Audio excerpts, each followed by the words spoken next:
अस्सलाम वालेकुम जी। खान साहब पे तनकीद का एक बहुत बड़ा नुकसान ये है कि लोग आपको मियां मोहम्मद नवाज शरीफ साहब का हामी समझने लगते हैं, और मेरे लिए तो ये है एक बहुत बड़ी तकलीफ दह बात है। असल में मसला ये है कि वो बहुत सारे लोग मेरे समेत जो जिनका इन पार्टियों में से ताल्लुक़ नहीं है, वो जब खान साहब पे तनकीद करते हैं तो वो इसलिए करते हैं कि वो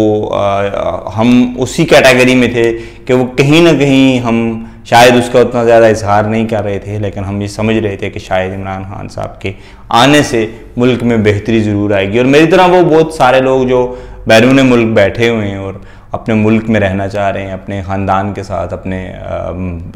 जो है वो इलाके में रहना चाह रहे हैं, वो समझ रहे थे कि शायद इमरान खान साहब के साथ के आने की वजह से मुल्क में बहुत सी बेहतरी आएगी। यही वजह है कि इमरान खान साहब की सबसे ज़्यादा हमायत जो है वो समुंदर पार पाकिस्तानियों ने ही की, बल्कि हम तो इधर हैं इसलिए हम कहेंगे समुंदर रार पाकिस्तानियों ने ही की, मतलब इस पार जो ओवरसीज़ पाकिस्तानी जिन्हें कहते हैं, माजरत कहूँ। लेकिन मसला ये है कि ऐसा कुछ हुआ नहीं,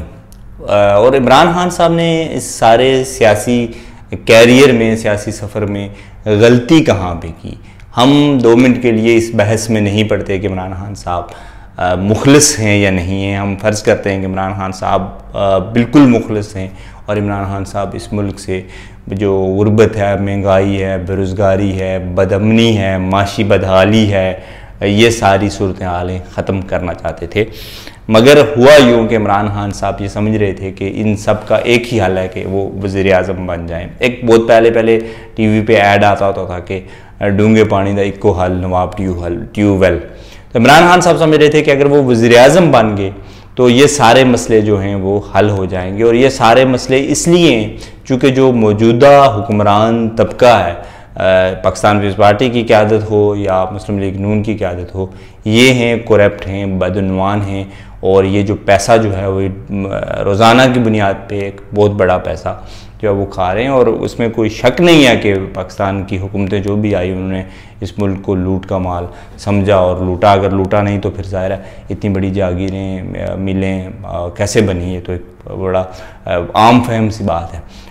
मगर इमरान खान साहब जो समझ रहे थे कि ये सिर्फ उनके वज़ीर आज़म बनने से ये सब कुछ ठीक हो जाएगा, और वो सिस्टम को, जो सियासी सिस्टम है और जो माशी सिस्टम है, जो सियासी ढांचा है, जो एलीट क्लास का एक जो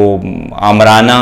एक निज़ाम है, चूँकि रियासत बुनियादी तौर पे आमरीत ही होती है, जमहूरियत नहीं होती, वो इस माना में कि एक तबके की दूसरे तबके पे ये आमरीत है। मतलब इस वक्त जो पाकिस्तान के अंदर जो जमहूरियत राइज है वो बुनियादी तौर पे अमीर तबके की आमरीत है, गरीब तबके की, क्योंकि गरीब तबका इस वक्त इक़्तिदार पे आ नहीं सकता। तो इसका मतलब ये है कि ये जमहूरियत नहीं है, बल्कि एक तबके का कब्ज़ा है दूसरे तबके से अपने मफादात हासिल करने का, और दूसरे तबके को अपने मफादात जो है वो के लिए इस्तेमाल करने का। और जब कोई कहीं पे जो एक मेहनतकश तबका जो है वो टेक ओवर करता है, जो मजदूर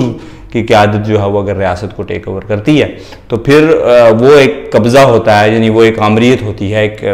वर्किंग क्लास की या मेहनतकश तबके की, एक अमीर तबके को दबा के ही वो इक़्तिदार कर सकती है उस वक्त तक के जब तक के लोगों का शऊर उस सतह पे आ जाए। यानी बहरहाल इस बात को यहाँ पे रोकते हैं और वापस आते हैं इमरान खान साहब की तरफ। तो इमरान खान साहब ने जो गलती की वो ये की कि इमरान खान साहब को चाहिए था कि वो सब्र करते, जिस तरह से शुरू में उन्होंने एक पार्टी बनाई थी, ईमानदार लोगों को, नौजवानों को और आम आदमियों को आगे लाते, और ये जो लोग पहले से इक़्तिदार में रहे हैं, पहले से असम्बलियों में रहे हैं, उनको कभी भी साथ ना मिलाते, और इस बहस में पड़ते ही ना कि ये शफाफ था और ये शफाफ नहीं था, ये करप्ट था और ये करप्ट नहीं था। इलेक्टेबल्स को वापस अपनी पार्टी में जगह बिल्कुल भी ना देते, चाहे इसका ये नतीजा होता कि इमरान खान साहब खुदा न खास्ता जो है वो इस दुनिया से चले जाते और अपनी ज़िंदगी में वज़ीर आज़म ना बन पाते, और हो सकता है बन भी जाते। हमारे पास एक बहुत बड़ा एक यूँ समझ लें कि तारीख़ी पहलू है पाकिस्तान पीपल्स पार्टी का कि वो 68 और 69 के दरमियान में वो पाकिस्तान पीपल्स पार्टी बनती है, और 70 और 71 में वो मगरबी पाकिस्तान की सबसे बड़ी पार्टी बन जाती है। लेकिन उसके बाद जो जुल्फ़िकार अली भुट्टो ने पीपल्स पार्टी के साथ किया, और जो नज़रिया था या जो मेहनतकश तबका जिस तरह से पीपल्स पार्टी बना के गलती की और एक जागीरदार के कदमों में, एक जागीरदार की झोली में डाल दी, उस बात को रहने दीजिए। बहरहाल 3-4 सालों में इसका मतलब है कि कोई भी शख्स एक दुरुस्त नज़रिए के साथ निकलता है तो तब्दीली जो है वो अवाम के अंदर जो शऊरी तब्दीली है वो अचानक से फैल सकती है। तो इमरान खान साहब,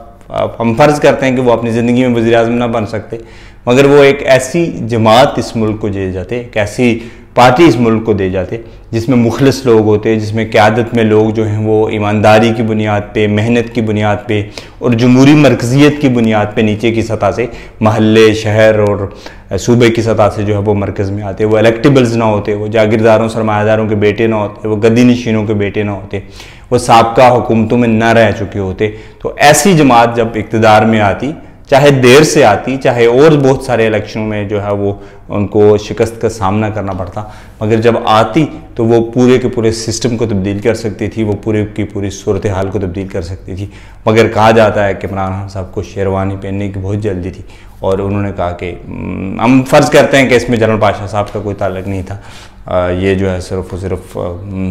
मतलब इलेक्टेबल्स के सहारे ही आए हूँ, अगर हम ये मान लें, और ये मानने में कोई इतनी मेरे ख्याल से बड़ी बात नहीं है। नज़र आ रहा है कि ये सारे लोग पहले भी जीतते रहे, किसी की हमायत थी या नहीं थी। तो अगर ऐसा इमरान खान साहब ना करते तो यकीनन इस मुल्क को एक बेहतरीन पार्टी दे जाते। और अब भी इमरान खान साहब के पास ये वक्त है कि